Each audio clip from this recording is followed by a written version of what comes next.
வாழ்க வளமுடன். இனியா மேரி வீடு சேனலுக்கு உங்களை அன்போடு வரவேற்கிறேன். இன்றைக்கி இனியா மேரி வீடு சேனலில் நம்ம பார்க்க போகிறது ஒரு வித்தியாசமான கொலக்கட்டை, ஜவ்வரிசி கொலக்கட்டை. அது சூப்பராக செஞ்சிடலாம். அதுக்கு மாவு ஜவ்வரிசியை 2 மணி நேரம் நல்லா ஊற வச்சு ரெடி பண்ணி எடுத்துக்கோங்க. நல்லா ஊறிடணும். ஒரு 8 மணி நேரத்துக்கு ஊறிட்டுனா நல்லா மாவு மாதிரி வந்துடும். அதை நல்லா கை வச்சு பிசைஞ்சு எடுத்துக்கோங்க. அதில் மேலே எம்டியாக இருக்கும்ல, அதனால் அதுக்கு டேஸ்ட் வர்றதுக்காக கொஞ்சோண்டு உப்பு போட்டுக்கோங்க. உப்பு போட்டு அதை நல்லா பிசைஞ்சு நம்ம சப்பாத்தி மாவு பிசத்துக்கு அது வந்துடும். ஆனால் ஜவ்வரிசி முழுசும் நசுங்கி போகாது, அது கொஞ்சம் இருக்க தான் செய்யும். ஆனால் அந்த மாவெல்லாம் சேர்ந்து நமக்கு பச்சரிசி மாவுக்கு கொலக்கட்டை பிசைவோம் பாருங்கள், மாவு அந்த மாதிரி மாவு வந்துடும். அந்த ஜவ்வரிசி மட்டுமே, வேறு எதுவுமே கிடையாது, வெறும் ஊற வச்ச ஜவ்வரிசி மட்டும்தான். இது அப்படி உருண்டை பிடிக்க வரணும். அந்த மாதிரி ரெடி ஆகிட்டு அப்படின்னா நம்மளோட மேலே ஜவ்வரிசி கொலக்கட்டைக்கு மாவு ரெடி ஆகிட்டுன்னு அர்த்தம். இப்போ உள்ளே வைக்கிற பூரணம் அது எப்படி செய்யலான்னு பார்க்கலாமா? அதுக்கு இப்போ நம்ம 1 கப் ஜவ்வரிசி போட்டிருக்கோம். அதனால் 1/4 கப் தேங்காய். 1 கப் ஜவ்வரிசி போட்டிங்கன்னா 1/4 கப் தேங்காய், ஒரு 3 ஏலக்காய் நல்லா நசுக்கி போட்டுக்கோங்க. அந்த 1/4 கப்லையே பாதி அளவுக்கு சீனி நிறைய போட்டிங்க அப்படின்னா அது வேகும் போது தண்ணியாக வடிஞ்சிடும், கொலக்கட்டை விரிசல் விட்டுரும். அதனால் சீனி கம்மியாகவே போட்டுக்கோங்க, டேஸ்ட்டு நல்லா தான் இருக்கும். அதை போட்டு அதை ரெடி பண்ணி வச்சுக்கோங்க. இப்போ நம்ம கொலக்கட்டை எப்படி செய்யலான்னு பார்க்கலாமா? அதுக்கு இந்த ஜவ்வரிசி மாவு இருக்குது பாருங்கள், அதை கொஞ்சம் கொஞ்சமாக எடுத்து நம்ம சாதாரணமாக பச்சரிசி மாவு கொலக்கட்டை செய்கிற மாதிரியே நல்லா உருட்டி ரெடி பண்ணி எடுத்துகிட்டு ஒரு கையில் நல்லா தண்ணி தடவிக்கோங்க. அப்போ தான் ஜவ்வரிசி ஒட்டாது. இந்த மாதிரி ஒரு பெரிய உருண்டை எடுத்துகிட்டு அதை நம்ம உள்ளங்கையில் வச்சு தட்டினீங்கன்னா ரவுண்ட் ஆயிரும். ரவுண்ட் ஆனதுக்கப்புறமா அதில் நம்ம பூரணம் ரெடி பண்ணி வச்சுருக்கோம் பாருங்கள், தேங்காய், ஏலக்காய், சீனி. இதில் நம்ம சிறுபருப்பு பூரணமும் வைக்கலாம், அதுவும் டேஸ்ட்டாக இருக்கும். ஆனால் சிறுபருப்பு நல்லா வறுத்து எடுத்துக்கிட்டு அதுக்கப்புறம் அதை ஊற வச்சு சிறுபருப்பு போடும்போது நம்ம மண்டவெல்லம் போடணும், சீனி போட முடியாது. இது அப்போ உள்ள கலர் கொஞ்சம் மாறும். இது ஃபுல்லாமே ஒயிட்டாக இருக்குமா, அதனால தான் நான் சீனி போட்டிருக்கேன். மேலே கொஞ்சோண்டு வச்சு மூடி உருண்டையாக பிடிச்சி வச்சுக்கணும். இப்போ எவ்வளோ வெள்ளையாக இருக்குது. இதை நம்ம அவிச்சதுக்கப்புறம் பார்த்திங்கன்னா நல்ல கண்ணாடி மாதிரி, நம்ம ஜெல்லி மாதிரி கண்ணாடி மாதிரி மாறிடும். சூப்பராக சாப்பிட்றதுக்கு ரொம்ப டேஸ்ட்டாக இருக்கும். இந்த ஜவ்வரிசி நம்மளோட உடம்புக்கு ரொம்ப நல்லது. இப்போ வயிற்றில் நிறைய மாத்திரை சாப்பிட்டு வயிற்றில் புண்ணு நிறைய இருக்குது அப்படின்னா அவங்க இந்த ஜவ்வரிசியில் நிறைய செய்வாங்க. ஜவ்வரிசியில் உப்புமா செய்யலாம், ஜவ்வரிசியில் இந்த மாதிரி பூரணம் இல்லாமல் கார கொலக்கட்டை செய்யலாம். இந்த மாதிரி கொலக்கட்டைலாம் செஞ்சு சாப்பிட்டோன்னு வச்சுக்கோங்களேன், நமக்கு நல்ல வயிற்றில் உள்ள புண்ணெல்லாம் ஆறிடும். இது சின்ன பிள்ளைங்களுக்கு பிடிச்ச மாதிரி இருக்குங்கிறதுனால நான் சீனி போட்டு செஞ்சுருக்கேன். இப்போ 1 கப் நம்ம போட்டிருக்கோம்னு வச்சுக்கோங்களேன், இதில் ஒரு 6 ஜவ்வரிசி கொலக்கட்டை தான் வரும். சூப்பராக இருக்கும் சாப்பிட்றதுக்கு. ஒரு தடவை செஞ்சு கொடுத்திங்கன்னா பிள்ளைங்க அடிக்கடி செஞ்சு தாங்கன்னு கேட்பாங்க, அந்த அளவுக்கு இது டேஸ்ட்டாக இருக்கும். நம்ம பச்சரிசி மாவோட இது கொஞ்சம் நல்லது தான். ஒரு சிலர் சொல்லுவாங்க பச்சரிசி மாவு சாப்பிட்டா வயிறு வலிக்கும் அப்படி இப்படின்னு, அதெல்லாம் ஒன்றும் கிடையாது. ஆனால் பச்சரிசி மாவுலேயே செஞ்சு பழகுன நமக்கு இது கொஞ்சம் ஒரு வித்தியாசமான டேஸ்ட்டாக இருக்கும், அவ்வளோதான். இந்த மாதிரி செய்ய வரலை அப்படின்னா இன்னொரு மெத்தட் சொல்லியிருக்கேன், இதை தொடர்ந்து பார்த்திங்கன்னா தான் தெரியும். இன்னொரு மெத்தட் இதோட ஈஸியாக இருக்கும் செய்கிறதுக்கு.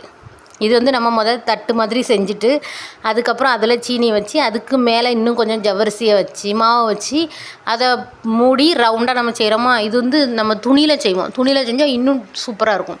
நீங்கள் தொடர்ந்து பாருங்கள், அந்த துணியில் செய்கிறதும் நான் காமிப்பேன். இதே மாதிரி எல்லாத்தையும் நம்ம ரெடி பண்ணி வச்சுக்கணும். பார்க்குறதுக்கே அப்படியே ஒரு அழகாக இருக்கும், நமக்கு அந்த ஜெல்லி மாதிரியே இருக்கும். உங்களுக்கு இந்த ஜவ்வரிசியில் உள்ள உப்புமா செஞ்சுருக்கேன் நான், ஒரு உப்புமா வடைலாம் செஞ்சுருக்கேன். அதை நான் மேலே உள்ள ஐ பட்டனில் கொடுக்கேன், நீங்கள் அதை மறக்காமல் பாருங்கள். டிஸ்கிரிப்ஷன்லேயும் அந்த வீடியோட லிங்க்கு கொடுக்குறேன், போய் பாருங்கள். எப்படி ரொம்ப ஈஸி தான், அவ்வளோதான். இது நம்ம சேர்த்து வச்சு ஒரு உருண்டை மாதிரி செஞ்சிட்டோம் அப்படின்னா ஜவ்வரிசி பூரண கொழுக்கட்டை, ஜவ்வரிசி தேங்காய் பூரண கொழுக்கட்டை நமக்கு ரெடி ஆயிரும். இதே மாதிரி நம்ம வச்சுருக்கிற எல்லா மாவையும் ரெடி பண்ணி வச்சுக்கோங்க. ரொம்ப ஈஸி தான். நம்ம இந்த ஜவ்வரிசி ஊறிட்டு அப்படின்னாலே நமக்கு வேலை ரொம்ப ஈஸி தான். வேக வைக்கிறதும் ரொம்ப நேரம் வேக வைக்கணும் இல்லை. நீங்கள் ஒரு 10 நிமிஷத்துக்கு மேலே வேக வச்சிங்கன்னா ஜவ்வரிசி கலர் மாறிடும். ஒரு மாதிரி பழுப்பு கலரில் மாறிடும், பார்க்க நல்லாவே இருக்காது. இதில் இப்போ ஊற வச்சுருக்கிறதுனால சீக்கிரமாக வேகவும் செஞ்சிடும். வேக ரொம்ப நேரமாக ஆகாது. உங்களுக்கு ஊற வைக்க மறந்துட்டு உடனே செய்யணும் அப்படின்னு நீங்கள் நினச்சிங்கன்னா, நல்ல வெந்நி நல்லா தரன்னு நல்லா கொதிக்கும் போது அதில் நல்லா வெந்நி கொதிச்சதுக்கப்புறம் அடுப்பை ஆஃப் பண்ணிவிட்டு ஜவ்வரிசியை போட்டுட்டு ஒரு 1/2 மணி நேரம் மூடி வச்சிங்கன்னா போதும், நல்லா சீக்கிரம் ஊறிடும். ஊறிட்டு அதுக்கப்புறம் நம்ம தண்ணியை 1/2 மணி நேரம் கழித்து தண்ணியை வடிச்சிட்டு பிசைஞ்சிங்கன்னா இதே மாதிரி வந்துடும். இப்போ நம்ம இந்த துணியில் செய்யலான்னு சொன்னேன்னா, அதுக்கு ஒரு பாத்திரத்தை கவுத்தி போட்டுட்டு ஒரு கர்ச்சீஃப் துணியை விரிச்சிக்கோங்க. விரிச்சிட்டு அது மேலே கொஞ்சம் ஈரத்தை தடவிக்கோங்க. தடவிட்டு நம்ம இந்த ஜவ்வரிசி மாவு இருக்குது பாருங்கள், அதை அதில் வச்சு நடுமத்தில் அந்த பூரணத்தை வச்சு அப்படியே ஒரு பொட்டணம் போடுற மாதிரி அந்த துணியை அப்படியே மடிக்கணும். மடித்து நல்லா கையை வச்சு இப்படி உருட்டி எடுத்தீங்க அப்படின்னாலே ரெடி ஆயிடும். அது மாதிரி செய்ய கஷ்டமாக இருந்துச்சுன்னா நீங்கள் இந்த மாதிரி செஞ்சுக்கலாம். இந்த பாருங்க ரெடி ஆகிட்டா. ஆனால் அந்தளவுக்கு கஷ்டம் இல்லை, ஈஸியாக செஞ்சாச்சா. அப்படி செய்ய தெரியல வரமாட்டேக்கு அப்படின்னா நீங்கள் இந்த மாதிரி செய்யலாம். பாருங்க, நம்ம 1 கப் ஜவ்வரிசி போட்டோம், அதுக்கு நமக்கு 6 கொழுக்கட்டை கிடச்சிருக்கு. இட்லி பாத்திரத்தை அடுப்பில் வச்சு அது நல்லா சூடாகட்டும்.